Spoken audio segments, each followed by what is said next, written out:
Dal Vangelo secondo Giovanni.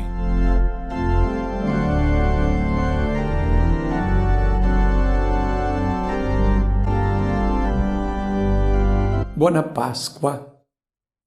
L'immagine più conosciuta di Gesù è quella del buon pastore in mezzo al suo gregge o con la pecorella sulle spalle, e questa è da sempre l'immagine più amata dai cristiani. Notiamo subito però che il Vangelo di oggi non parla del buon pastore, ma del pastore bello. L'aggettivo che viene impiegato non è agathos, buono, ma kalos, bello. E l'Evangelista infatti non vuole parlarci della bontà di Gesù, ma della sua bellezza, quella bellezza che noi saremo poi chiamati a riprodurre sui nostri volti. Noi amiamo la bellezza, siamo attratti dalla bellezza, dice l'autore del Siracide al capitolo 40. L'occhio dell'uomo desidera la grazia e la bellezza, ma più ancora il verde dei campi. Rimaniamo incantati davanti al sorgere o al tramonto del sole, contempliamo le montagne, il mare, i fiori, la grazia di chi si muove a passi di danza. Che cosa fanno gli scrittori, i poeti, i musicisti? Null'altro che tradurre nel loro linguaggio la bellezza. Come mai ci attira tutto ciò che è bello?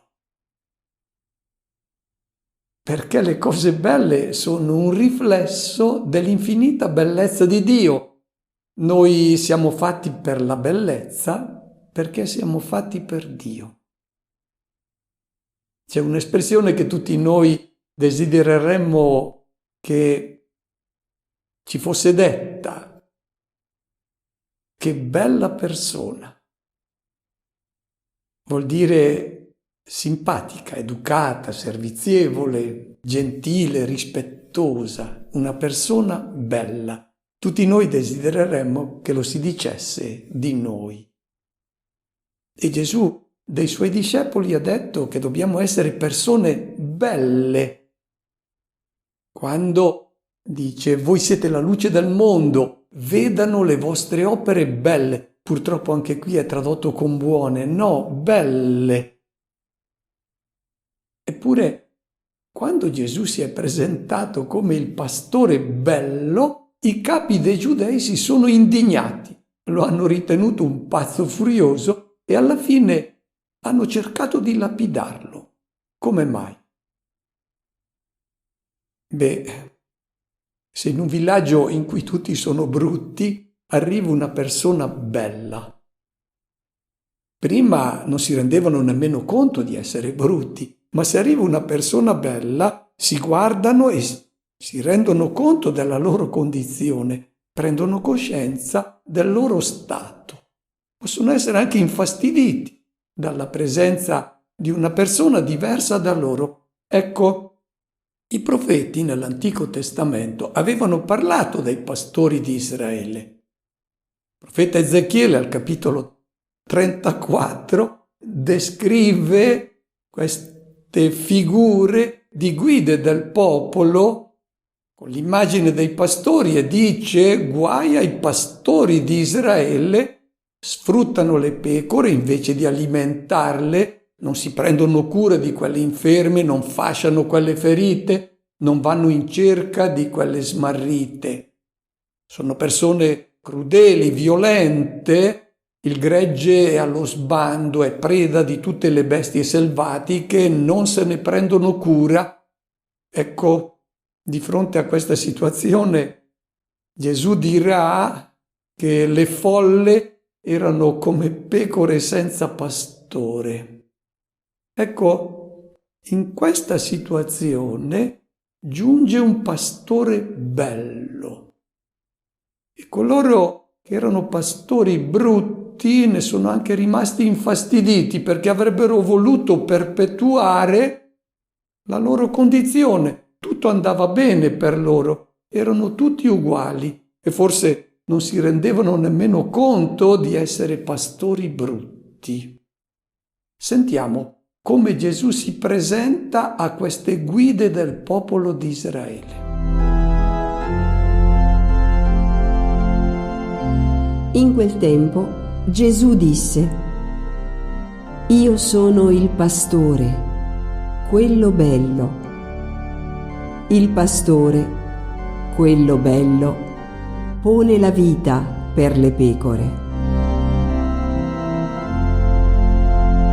Sentiremo ripetere con insistenza nel brano evangelico di oggi questa espressione: Io sono il pastore, quello bello, hopoimen hokalos.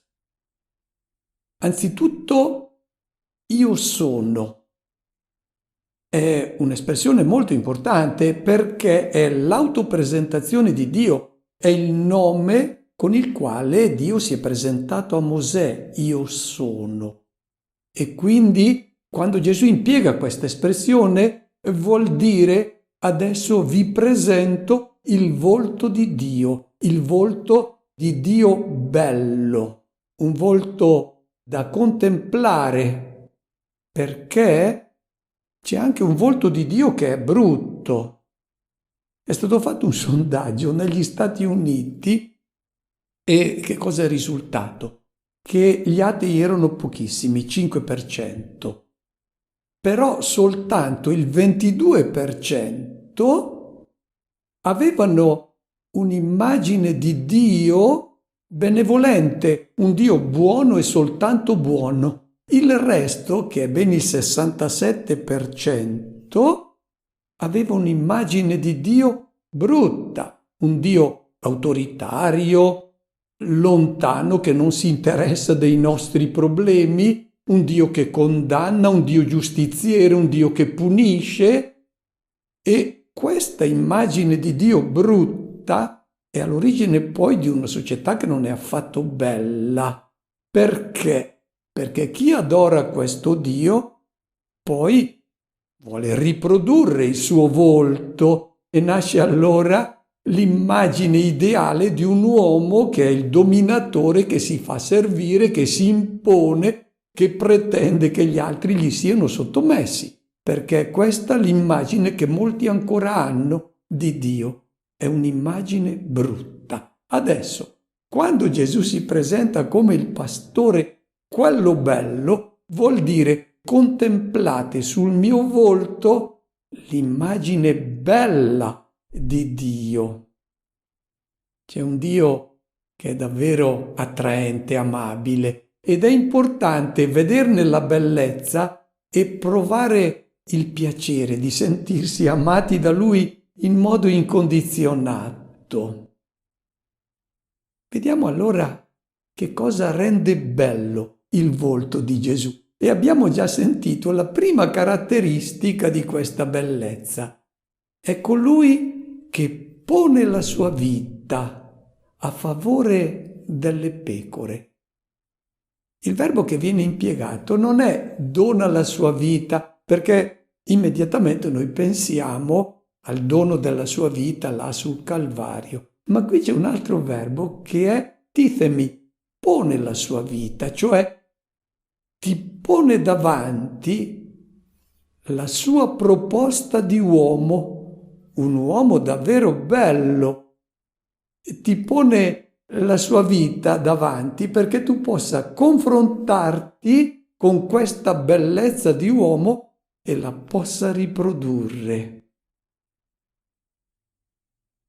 Pietro, nella prima lettera che scrive ai cristiani perseguitati dell'Asia Minore, dice: la vostra condotta in mezzo ai pagani sia bella. Voi dovete riprodurre il volto del pastore bello, e poi ci saranno quelli che parlano di voi come dei malfattori. Voi dovete rispondere con le vostre opere belle. Sentiamo adesso come si presenta chi invece non è pastore. Il salariato, che non è pastore e al quale le pecore non appartengono, vede venire il lupo, abbandona le pecore e fugge. E il lupo le rapisce e le disperde. Egli è un mercenario e non gli importa delle pecore. Per mettere in risalto un'altra caratteristica del pastore bello, Gesù introduce un'immagine, quella del salariato, e la pone in contrapposizione all'immagine del pastore. Il salariato è colui che non è personalmente coinvolto in modo passionale con la vita del gregge. A lui interessa la paga alla fine della giornata, poi quello che accade alle pecore a lui non interessa, non lo riguardano più. È il contrasto fra l'agire per interesse e l'amore gratuito. L'amore gratuito è una delle caratteristiche della bellezza di Gesù di Nazaret. E lui propone a tutti noi questa bellezza, quella dell'amore gratuito. Noi istintivamente siamo portati ad agire per interesse. Quando facciamo qualcosa noi pensiamo istintivamente al nostro tornaconto, quale vantaggio ne avrò da ciò che faccio. Almeno qualcuno noterà che sono stato io a fare una cosa così bella.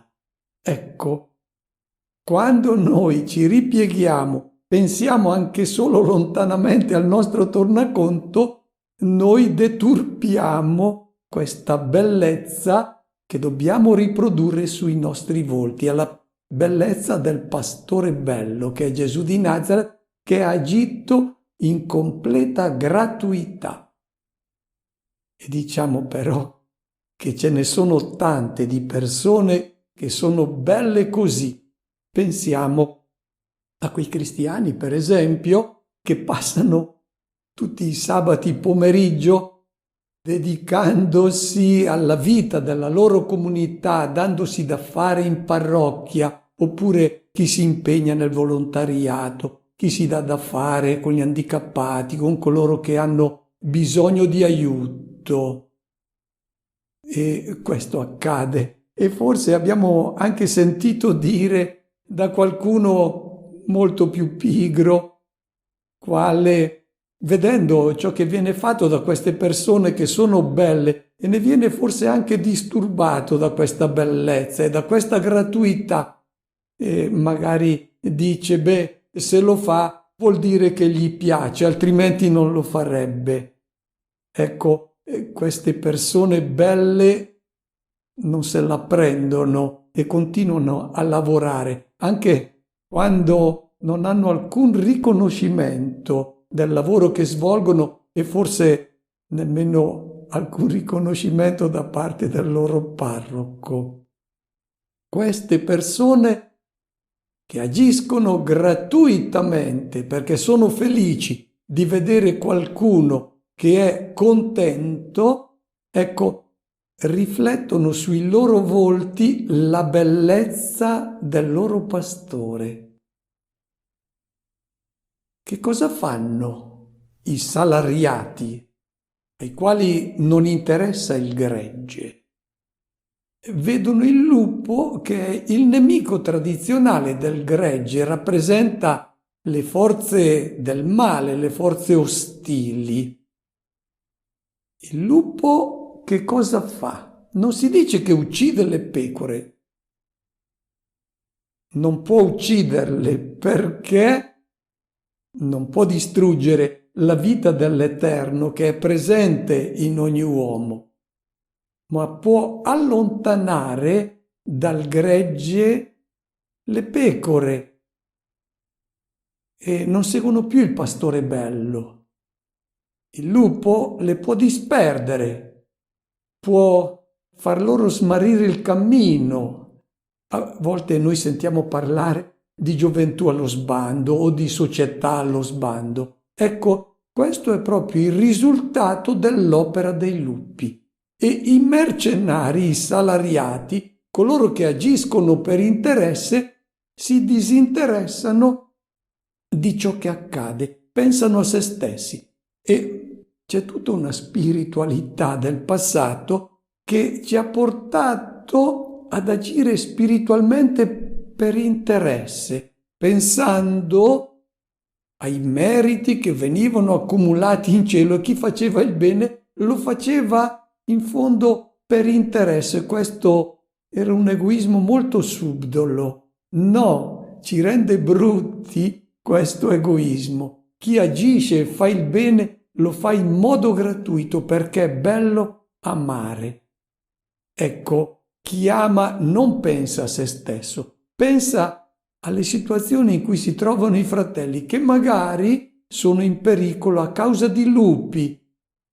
E chi ama deve stare attento a questi lupi. Ogni epoca ne ha avuti di lupi e qualche volta hanno anche un nome, ma per lo più sono anonimi e allora sono anche più insidiosi. Direi che vale la pena provare a identificarne qualcuno di questi lupi pericolosi. Per esempio, sono lupi coloro che introducono nella società il degrado morale, per cui non ci si rende più nemmeno conto di ciò che è bene e ciò che è male. Fanno tutti così, si perde il senso di ciò che ci rende belli e ciò che invece ci rende brutti. Sono lupi coloro che incarnano un falso modello di uomo che ha come valore guida faccio ciò che mi piace. Ecco, chi diffonde questa concezione è un lupo, perché fa del male, toglie la gioia di vivere, toglie la bellezza dalla società, perché la persona bella è quella che ama, non quella che agisce e fa soltanto ciò che gli piace. Sono certamente lupi anche coloro che deformano il gusto della bellezza, fanno vedere che è bello ciò che invece è brutto. Ecco, il mercenario, il salariato, quello che pensa che Dio lo premierà, lo pagherà alla fine della sua vita, pensa soltanto a se stesso. Invece, chi vuole riprodurre il volto del pastore sta attento a ciò che accade attorno a lui e vigila sui lupi che possono far del male ai fratelli. Questo è certamente un compito di coloro che presiedono la comunità cristiana, quindi quando entra una mentalità contraria al Vangelo la devono denunciare perché è pericolosa, ma anche i genitori devono preoccuparsi di questi lupi. E di alcuni lupi certamente si preoccupano, ma di altri no.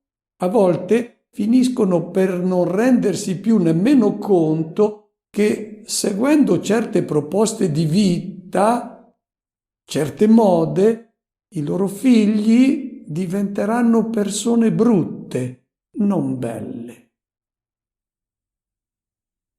Quando si vuole coinvolgere una persona in un rapporto affettivo, cosa si fa? Si cerca di presentarsi belli. Il giovane che non si faceva mai la barba si innamora, si fa la barba 3 volte al giorno perché si vuole presentare bello per conquistare la persona amata. Bene, Gesù vuole coinvolgere tutti noi in un rapporto d'amore sponsale. Questa è l'immagine che viene impiegata nella Bibbia. Non esiste il rapporto del salariato.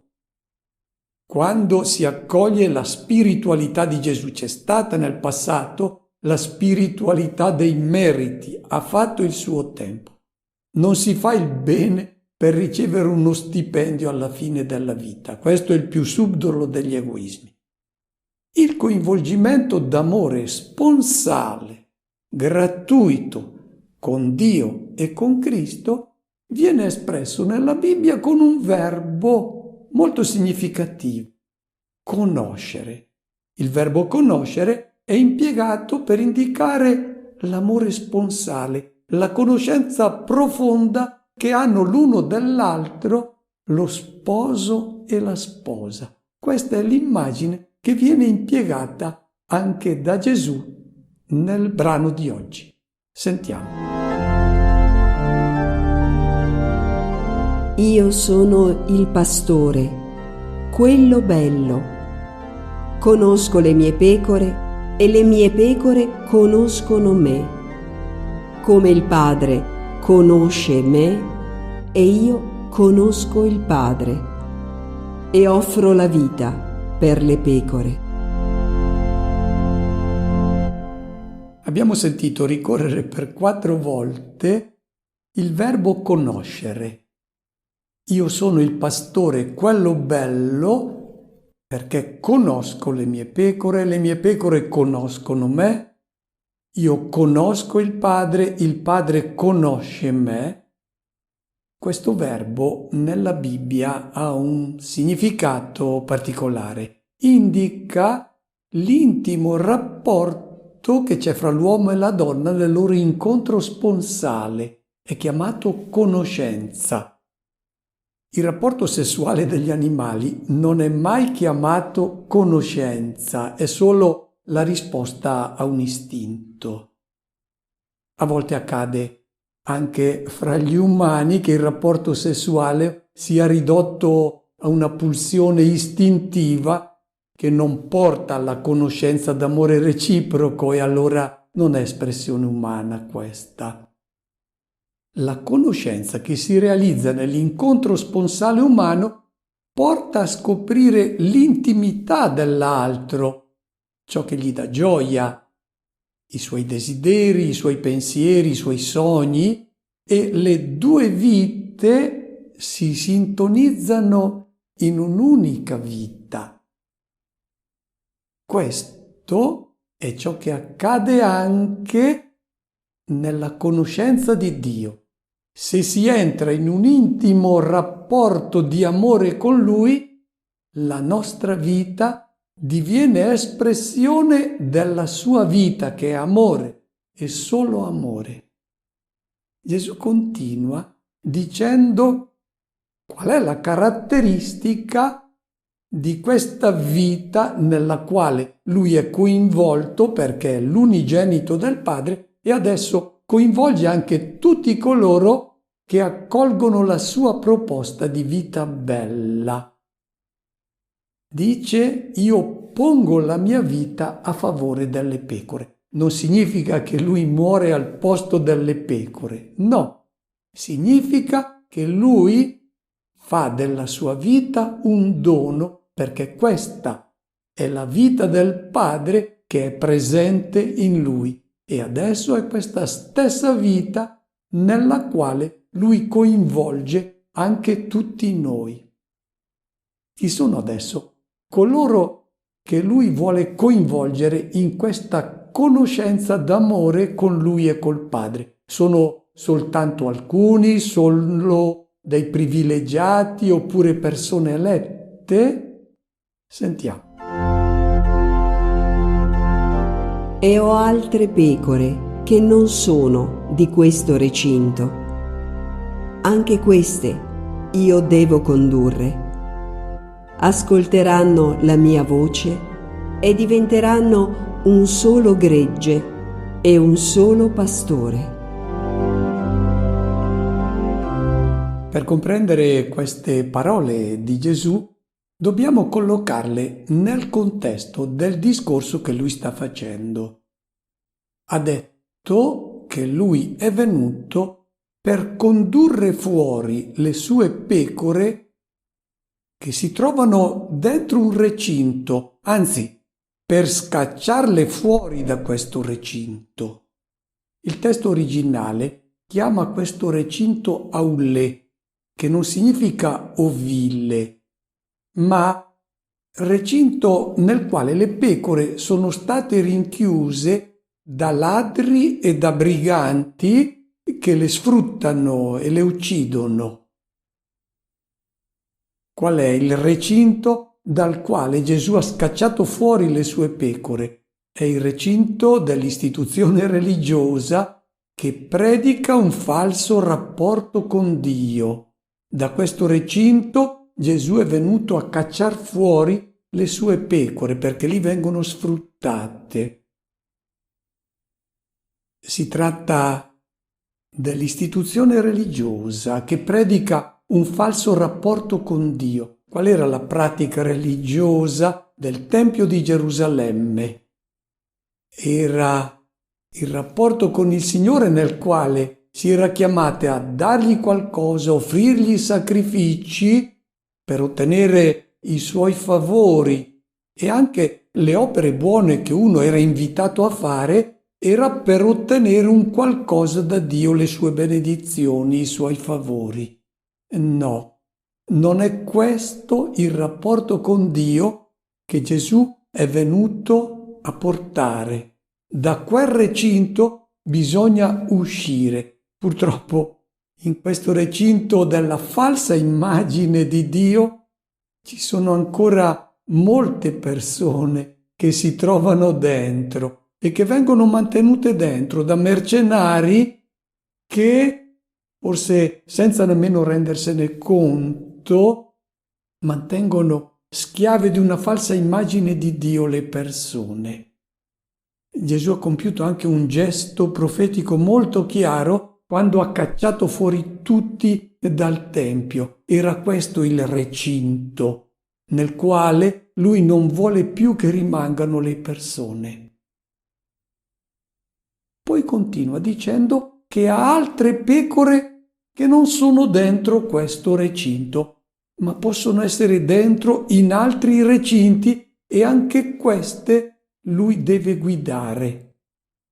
Dopo aver liberato da una falsa immagine di Dio e da una falsa immagine di religione, Gesù dice che ci sono altri recinti religiosi e laici che tengono schiavo l'uomo, e lui vuole condurre fuori le persone.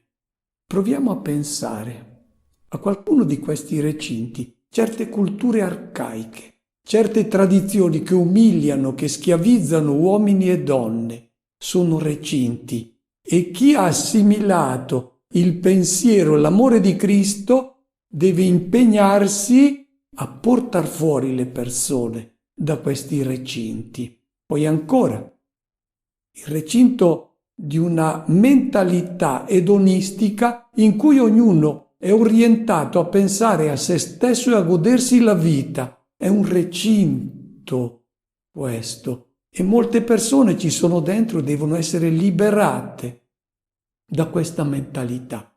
I recinti della corruzione morale, in cui uno si trova dentro e viene sfruttato da gente che è interessata a mantenerlo dentro. Deve essere portato fuori. Il cristianesimo è una religione universale che si interessa di ogni uomo, e Gesù fa la sua proposta di libertà e dice: ascolteranno la mia voce, diventeranno un solo gregge e un solo pastore. Ascolteranno la mia voce indica la sua proposta di uomo nuovo. Gesù non impone a nessuno la sua immagine di bellezza, perché la bellezza è attraente per sé. Lui si presenta come pastore bello e chi crede in lui diviene una persona bella. Non ha bisogno di alzare la voce o di minacciare. È la sua persona che deve parlare. E quello che è importante è la traduzione di questo testo, che è stato purtroppo deformato dalla traduzione di Girolamo, il quale ha detto: è necessario che ci sia un solo ovile e un solo pastore. E Gesù non è venuto a togliere le persone da un ovile e rinchiuderle in un altro ovile. No. Devono uscire le sue pecore da tutti gli ovili nelle quali dei mercenari vogliono mantenerle schiave. No, Gesù vuole le persone completamente libere che accolgano la sua proposta di bellezza e accolgano lui come unico pastore. Sentiamo adesso come Gesù conclude la presentazione della sua proposta di persona bella. Per questo il Padre mi ama, perché io dono la mia vita, per poi riprenderla di nuovo. Nessuno me la toglie, io la dono da me stesso. Ho il potere di donarla e il potere di riprenderla di nuovo. Questo è il comando che ho ricevuto dal Padre mio. La bellezza del pastore è sintetizzata da Gesù in queste sue ultime parole del brano evangelico di oggi. Io dono la mia vita, nessuno me la toglie, la dono. Mi viene da dentro questo comando del Padre. I comandi che Gesù riceve non vengono da fuori, vengono dalla sua identità di figlio di Dio. E siccome il Padre è amore e solo amore, questa è la sua vita, e questa vita divina si trova in pienezza in Gesù, ecco che la sua vita diviene un dono, perché l'amore è mettere la propria persona a servizio della gioia e della vita della persona amata. Gesù dice: la depone la sua vita, la mette a disposizione con un atto libero di amore, perché l'amore è libero, non si ama, non si dona la vita perché si è obbligati, ma perché è la natura stessa di figlio di Dio che ti porta a donare la tua vita. La vita noi la perdiamo comunque. È il coraggio, quello di Gesù, di chi non la trattiene per sé. Se noi vogliamo conservare la nostra vita, dobbiamo donarla liberamente, cioè fare come ha fatto Gesù, lasciare che da dentro lo Spirito ci porti a questo atto, a questo gesto di amore. Soltanto così la nostra vita sarà davvero bella. Noi saremo davvero persone belle riproducendo l'immagine del pastore. Auguro a tutti una buona Pasqua e una buona settimana.